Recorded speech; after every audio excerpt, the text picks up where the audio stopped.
Kyle here from allmeterviews.blogspot.com. Tuesday, May 3rd, my last day, I guess you could say. This is the first week of the new schedule, so yeah, Wednesday, Thursday, Friday. Unless I'm off or something, I'm off a week from Wednesday. Gonna be going back to work, so but I wanted to do another like video vlog or whatever of different stuff that has been going on recently for me. So I've seen, well, okay, first announcement, Bubblemath. There was some stuff about them a few weeks ago, like a month ago almost. About a month ago. They had a new record coming out, and Bubblemath, local Minnesota, but also somewhat known among progressive rock circles, progressive rock band, very experimental, very kind of busy, quirky. I don't know, it's like Zappa meets Devo in some ways.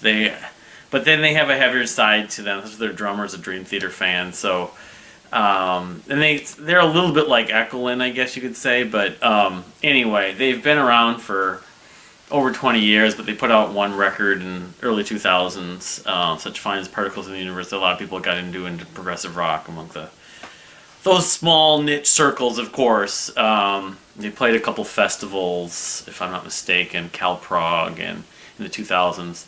Then in 2017, they were kind of on a hiatus. And then in 2017, they came back with Edit Peptide. And a lot of people love that record. That really like that record, maybe even in some ways more. So, but they just announced the new album is coming out June 24th on Cuneiform Records. First single is actually up. It's called Everything. It comes out on June 24th. It's called Turf Ascension. So there's a funny sort of, the whole, Hitler, like comedic voiceover stuff about it. They posted on Facebook and on Twitter that I saw on YouTube. So looking forward to that. I mean, I've said it probably a number of times in the blog. I don't know if I ever did it on video, but I mean, I have a little bit of bias because I've known them so long. They're from my hometown in this kind of niche progressive rock style of music. The guys are, good sort of. I'm friends with a lot of the guys in the band. They're great guys and everything, and it's people. Their music itself has been kind of. I like it. I have some of their CDs. I should show the 2 CDs at some point. They're around here. Actually, I have a whole bag of local music. I should do that at some point. I should take like my top 5 or top 10 local Minnesota albums. Of course, Cloud Cult would be included, but I mean, I always liked them. They're definitely very technical, very crazy technical at points.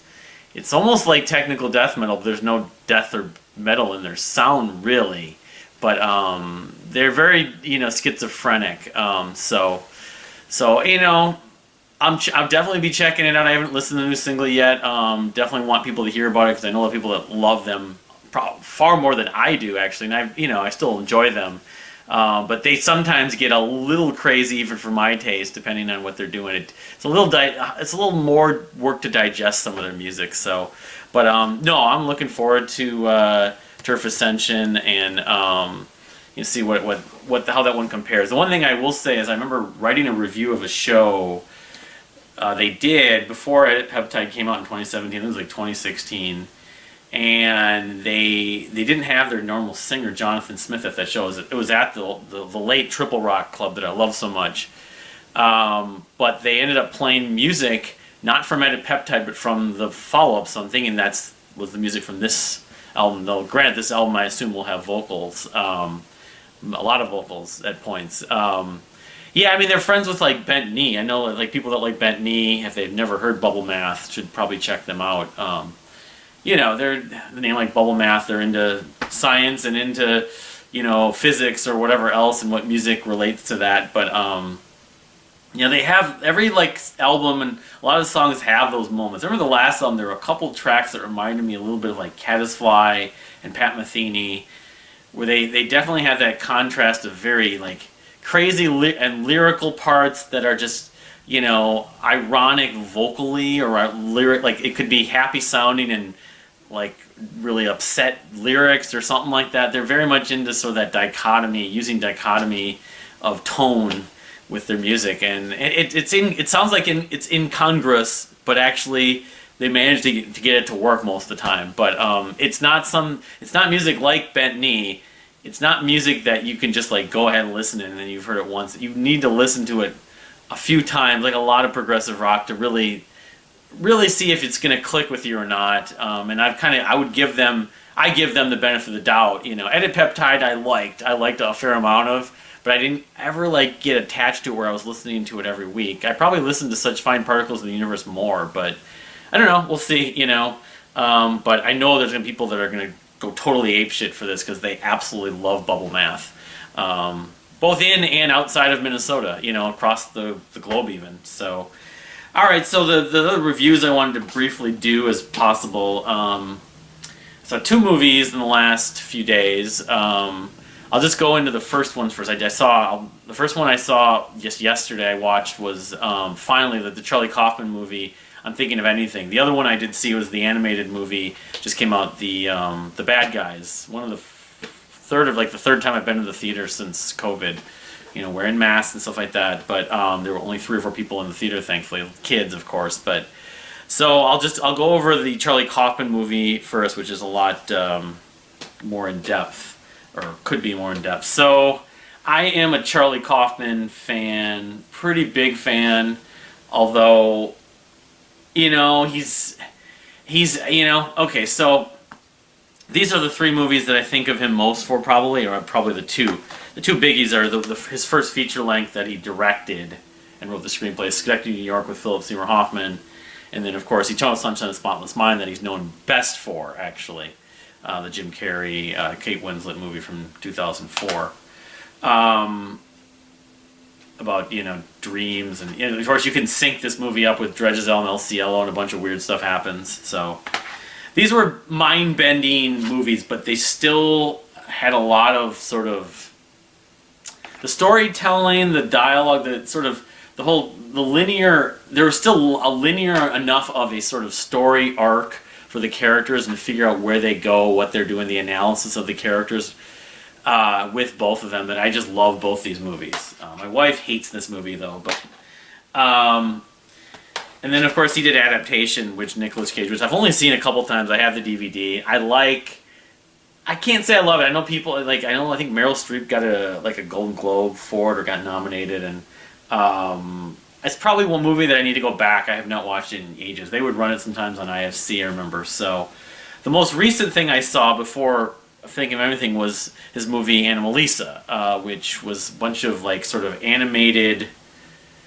They weren't claymation figures anyway. That was kind of mind-bending too, in a different perspective. And see, Charlie Kaufman always thinks outside the box, and he's sort of basically creating to his own muse. He's not trying to cater or compromise in any way what he's doing. There's no point. He figures. He's an artist. He's a screenwriter's artist, and he's also now a director's artist, an artist director.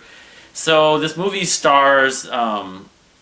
2 people, Jesse Plemons, who I know best from Breaking Bad, who played Todd, one of the darkest characters in Breaking Bad, and it also stars. I know him. He was on an episode of Black Mirror. That's the only episode of Black Mirror I've ever seen. I wanted to see more Black Mirror, playing like a Star Trek fan who kind of wants to live out his fantasy. And then he was in a movie called I think he was in Date Night with Jason Bateman. So I've seen him in a few different things. He's always played these characters that are sort of subtly creepy. But so him and then his girlfriend Jessie Buckley, and they're taking a trip to. It's based on a novel, Noel Reed, something like Neil Reed. I forget the author's name. From 2016. Let's see, it tells. I think he was also a consultant on the movie. Ian Reed, rather. Or Ian Reed. But they're going to meet Jesse Plemons is bringing his girlfriend, his character's name is Jake. His girlfriend, Lucia, I think it is. Yeah, to meet his 2 parents. It's in a, rural part on a farm. I don't know where it's supposed to be set. Oklahoma, Wyoming, Idaho, some, great American, heartland America area, small townish.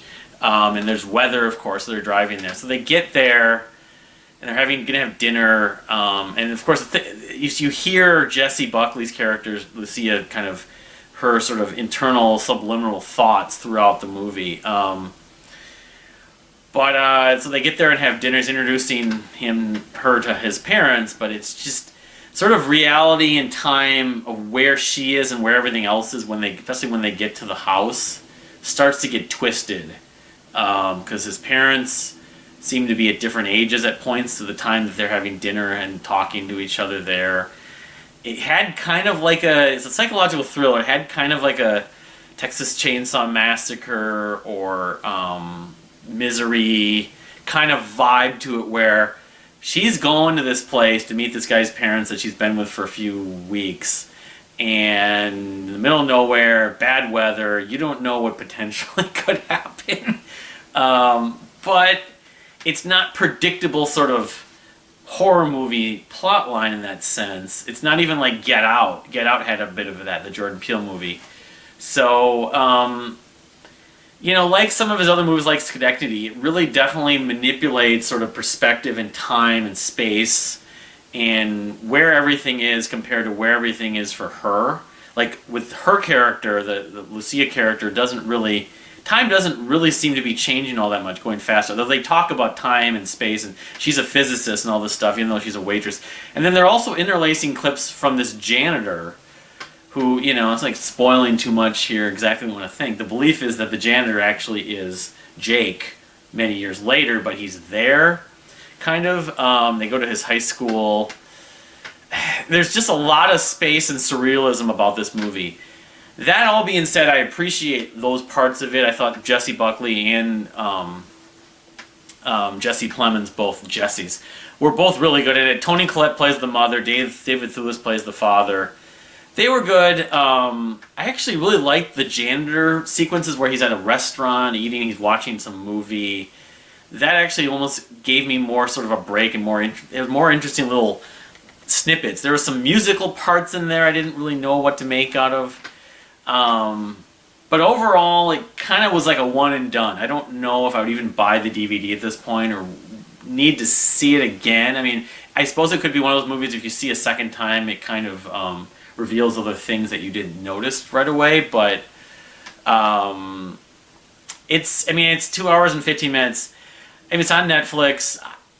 If you're a Charlie Kaufman fan, you should definitely see it. If you're into like sort of art house, very kind of silent messages, sort of, twisting reality kind of stories, it might work for you. But I just say that there's a lot more between the dialogue that you kind of have to think about if you're really going to kind of get much from it. If you're wanting just more content, the dialogue, there is a lot of dialogue, but it's not going to really fulfill, even if you're a fan of Eternal Sunshine or Schenectady to a point. You're going to kind of really have to get it's more like Schenectady, but Schenectady, it seemed to have a little more flow to it. It kind of, I don't say it drags, but it definitely is what Charlie Kaufman is trying to do. He wrote a book that I bought that I've never read that was during COVID. I guess people loved it. Thought it was really funny. I've never maybe if I get around to reading that, I'd talk about that. So, movie number 2, the more recent, that was the Charlie Kaufman movie. I think I don't have anything came out in 2020, but this movie I'm talking about just came out in the theaters a few weeks ago, starring.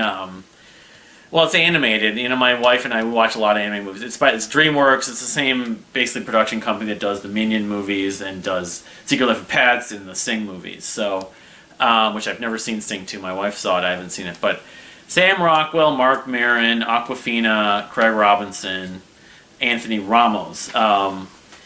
It's a good, pretty ensemble cast about a group of guys. They're called the bad guys. They're, sort of looked down upon historically in literature and in different stories written through history of animals or creatures that are feared to an extent, that are not considered all that appealing, a wolf, a snake, a shark, a tarantula, and a piranha. So, but they're thieves, and they have to steal this big dolphin thing. That's their whole thing. It's a little like Despicable Me in that sense, but they twist it, to an extent, and so they're called the bad guys, and they turn out to be kind of end up going good to an extent.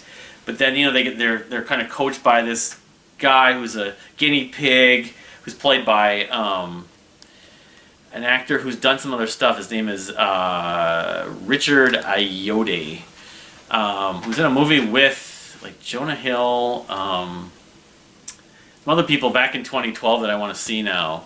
Some other, I think it might have been Keegan-Michael Key. It had a bunch of big names in it. It's like, that would be worth seeing, although it went under the radar.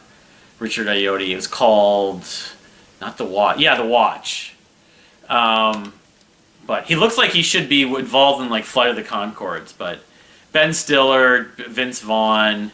There was someone else in this movie that I was looking at it that pulled me in. That really, Will Forte, Doug Jones. I don't know. I mean, it was who's done by.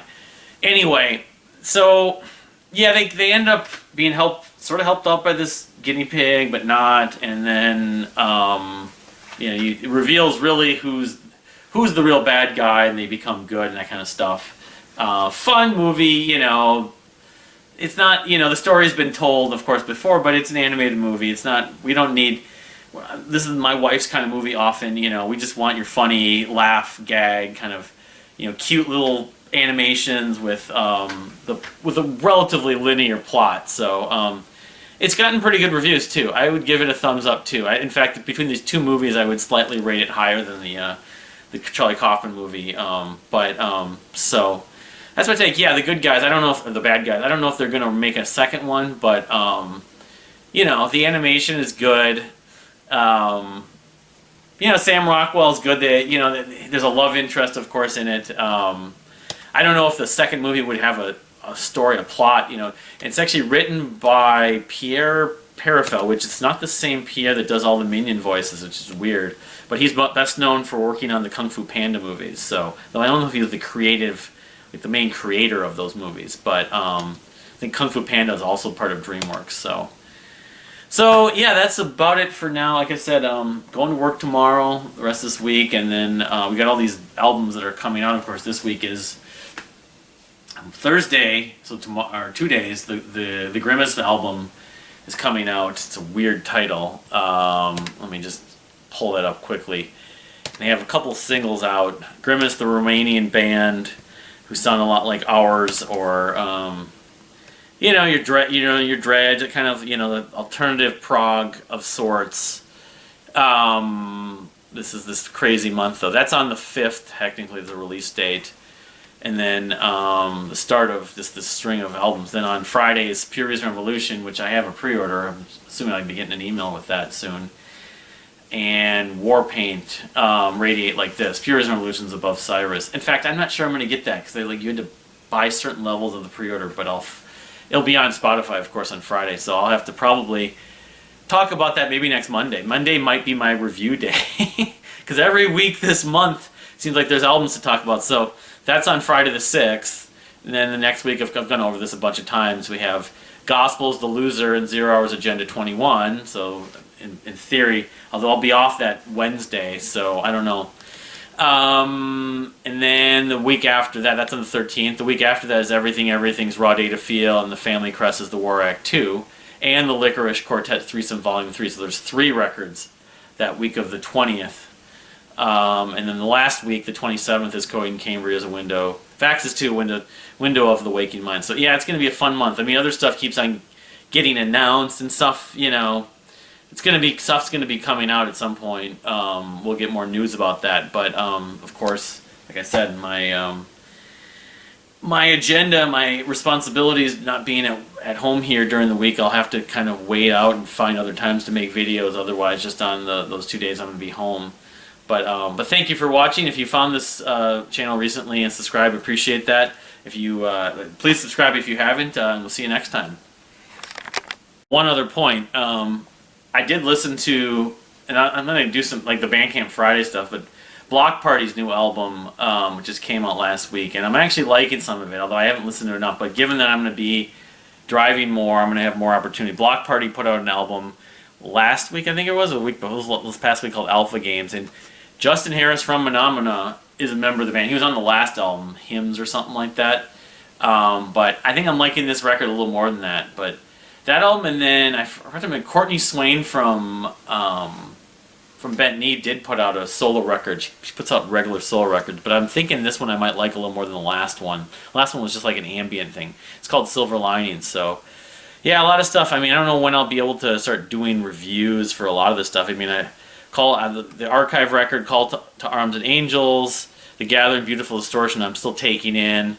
King Gizzard's Omnium Gatherum, and Typhoon's Underground Complex #1. So there's a lot of stuff still that has come out that sort of that these new albums coming to May are on the heels of. So it's really by the end of May. I mean, I'm going to go from having like 10 albums to like 25 albums, and who knows what else is still going to be coming. So big year, that doesn't guarantee anything. I've had many years where I had all these records that came out, and really I only enjoyed just a handful of them. So, but we'll see, with all the stuff in May, and then the other stuff's coming out in June. There's a lot to at least look forward to. So, but again, thank you for watching. We'll see you next time.